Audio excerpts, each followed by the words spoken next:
Come, let us go down and confuse their language so they will not understand each other. So the Lord scattered them over all the earth, and this stopped the building of the city.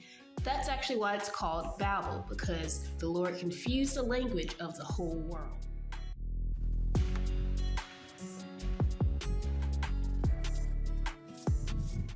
All right, now how it comes to the end, I'm gonna make it go to the end a little bit more so that it connects with the wall. In our half windows, I'm gonna come over a little bit so there's not a gap there. Got it? So you're gonna connect all your lines to the wall. I'm gonna do the same on this side. Make sure they're all on the wall. From there, the Lord scattered them over the face of the entire earth. Now, after God confused their language, the people found themselves speaking in different tongues, unable to communicate and work together. With the tower abandoned, the people dispersed across the land, embracing the various diversities in which we actually see today. Alrighty, now what we're gonna do is we're gonna go ahead to the people. After we do the people, we'll come back and make sure that all of our lines right here, all those unnecessary little dots and stuff. You know what, I'm gonna go ahead and do that so we can do all the people at one time so we don't have to bounce between the tower and the people, okay?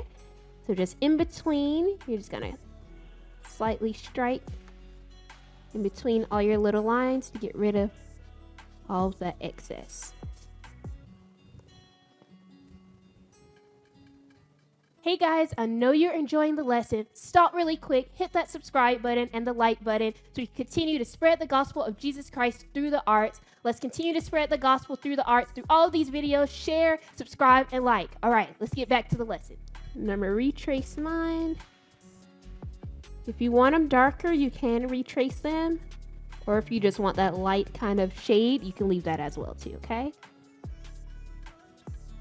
You're just going to take any little lines that's not necessary.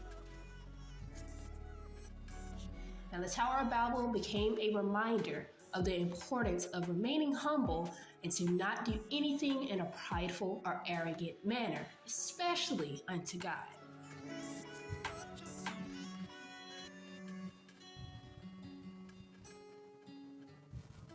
Okay. I'm going to darken these a little up top.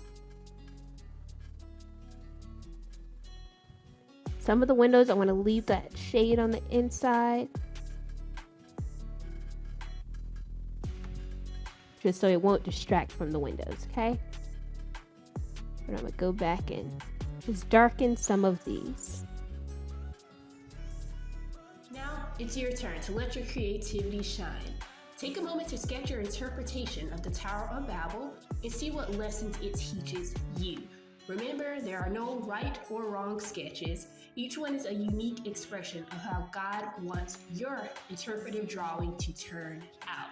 I'm super excited to see your incredible drawings. Don't forget, share your drawings and your experience in the comments on YouTube at Heart4Art or simply tag us using @Heart4Art on YouTube. Making the lines a little skinnier.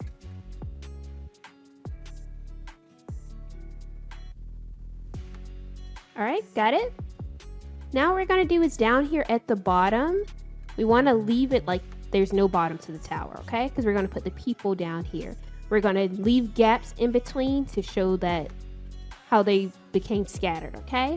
So we're gonna do about 4 people here, I would say between 4 to 7 here. The next row, maybe about 4, and then the last one about 3, okay? And when I say people, we're going to do kind of like just the illustration of people, just like an example to show that there were people down here, okay? So it's not going to be facial and all of that.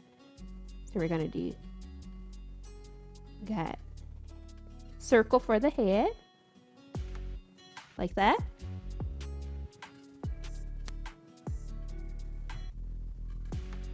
And I'm going to bring the screen down some so y'all can see a little bit what we're doing down here at the bottom.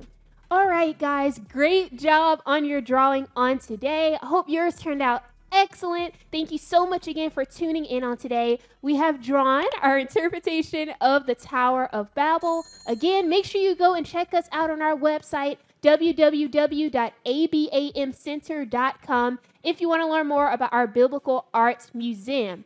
And if you are an artist wanting to sell your artwork, go to Wood, which is WOOD, prosper.com, and start earning today. Again, thank you so much for tuning in on today. And if you want to avail yourself to all of our books, How to Get Answers Every Time You Pray for Visual Artists, you can see that on abamcenter.com as well.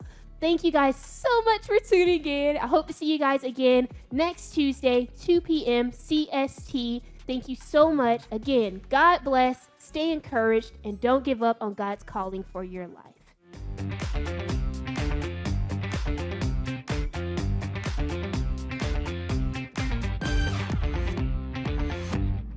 You want to understand God's calling for your life as a visual artist? Well, now you can.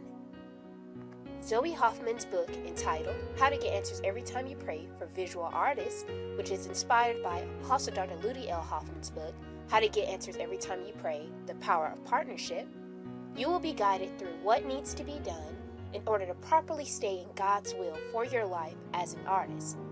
Go online to www.abamcenter.com and order your copy today.